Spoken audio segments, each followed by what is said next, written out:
It doesn't guarantee that the president's going to agree with everything we do, but we're going to go back to work and actually pass legislation.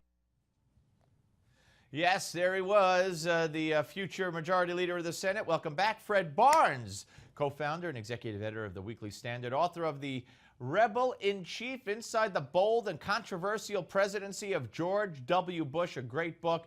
Fred, welcome back, sir. Thank you. Thanks for having me.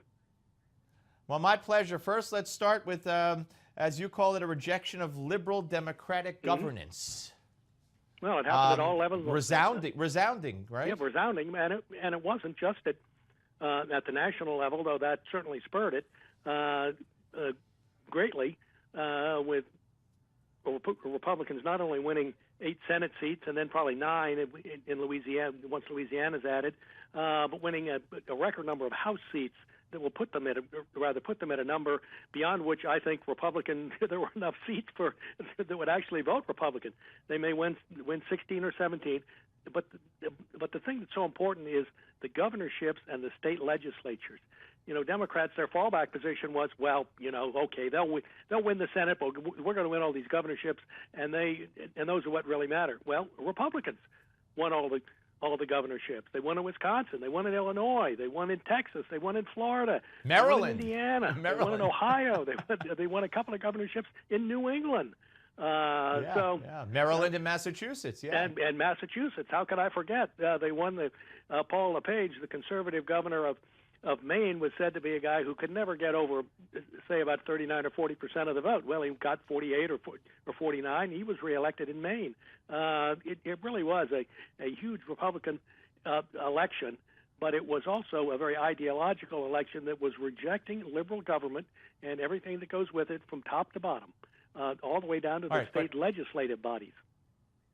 Yes, absolutely. But Fred, we have a president who comes today to the microphone and talks about how he heard the 1/3 of the people who voted, but he also heard the 2/3 who didn't vote. Really? What on earth does that mean? It means he doesn't get it. He doesn't get it at all. It means he doesn't want to compromise. And if you could last through an hour and 20 minutes of mostly boilerplate, certainly not conceding that he'd done much of anything wrong, or that not much had happened actually in the election, you realize that he doesn't have any plans to lead as president, to call whether it's Mitch McConnell or John Boehner or other Republicans on the Hill together and actually work on pieces of legislation that are important. What he wants is, and all the things he listed were things he's always wanted. And you know what? Right. He'd be willing to negotiate with Republicans for the stuff that he's already asked for. Right, absolutely. And he's going to sign the executive order. And basically, if Republicans don't like it, they could pass a law. He will not sign Keystone. He didn't say that, but that's the answer he gave if you read between the lines, which was pretty easy. He's not going to sign the repeal of the medical device tax. The employer mandate's going to stand. He gave absolutely nothing. Well, I mean, to listen to him, you would think nothing happened yesterday. He won. Right. Yeah, or he won. If it did, he won. He's still president. You know, after all, some of his friends in the Senate and the House and governorships may not be around anymore, but he's still standing. So, you know, what's to get upset about? And he certainly took extremely little responsibility for anything. It's never his fault.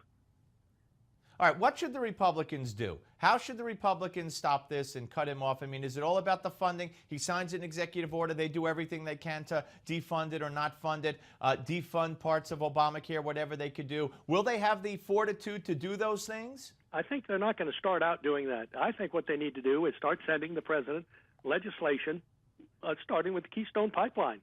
I mean, it's a yes or down decision for the president, you know, on the first day. Send him a bill saying that the Keystone Pipeline should be approved immediately. And the president says yes or no. If he says no, which he indicated today that he probably would, it would be hard for the president. It would be certainly unpopular. He talks about the energy issue and he cares about that, and it's lowering gas prices. Well, this would do a lot more of that anyway.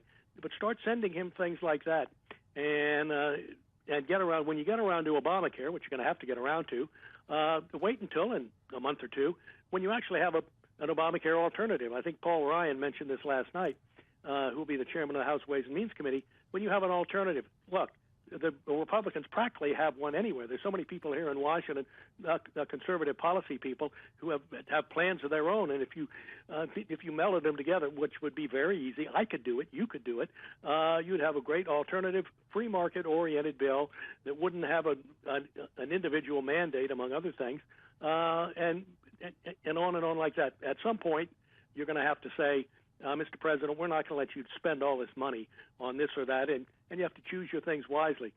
When the president talks about tax reform as he did today, it's not tax reform that Republicans or anybody else is really interested in. He's talking about tax reform that will raise money so he can spend it. The whole idea of tax reform and of course is to broaden the base and lower the put tax money rate. in people's pockets. Yeah. Right, and of course, the report out I just saw today that the federal government took in more revenue than ever before in their however they measure that quarter or whatever. Fred, always great to talk to you, sir. Thank you very much. Call anytime. Thank you. Fred Barnes, ladies and gentlemen. We will. Take care. Have a good day. And we'll be back with retired Army Lieutenant Colonel Ralph Peters, folks, after the break. But first, actor John Wayne's legendary career spans over 3 decades. Did you know he only won 1 Oscar in 1970? Let's take a look back with this hour's American Moment.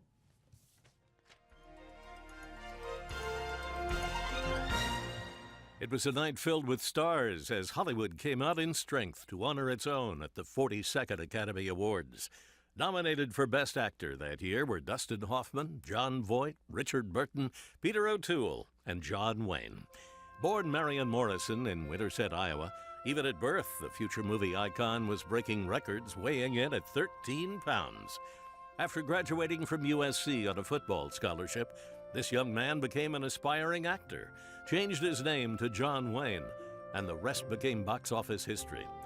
A veteran of some 150 films, Wayne received his first Best Actor Award nomination in 1939 for his role in The Sands of Iwo Jima. It would take more than 3 decades later, until April 7, 1970, before the Academy honored him once again. But this time, he won the Best Actor Award for his role as a one-eyed sheriff in True Grit. I've said it before, and I'll say it again.